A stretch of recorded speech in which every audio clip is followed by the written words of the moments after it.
یہاں یہ مسئلہ سمجھنا ضروری ہے کہ آج جو لوگ گود بچہ لیتے ہیں، گود،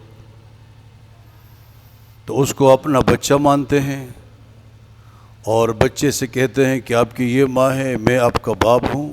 شناختی کارڈ میں بھی اس طرح اپنی ولدیت لکھتا ہے، اور اس سے کوئی پردہ ورد، جب وہ بڑا ہوتا ہے، بالغ ہوتا ہے، پردہ نہیں کرتا ہے، اور میراث میں بھی اس کو حصہ دیتے ہیں۔ شرعاً اس کی کوئی حیثیت نہیں،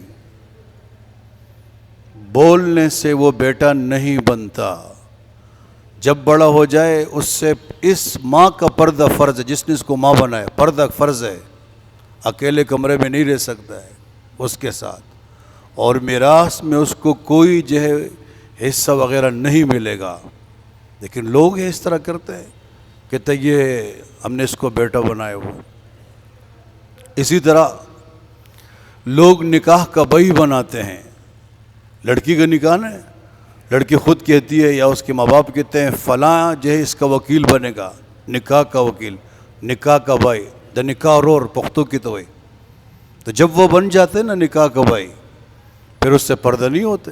لڑکی پردہ نہیں کرتی، اس سے بھی پردہ فرض ہے۔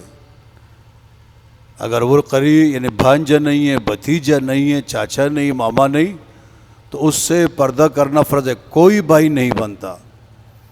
اس طرح عورتوں کو دیکھا گیا ہے، وہ کہتی ہے فلاں کو میں نے بھائی بنایا، ایسا ہے نا، فلاں کو میں نے بھائی بنایا۔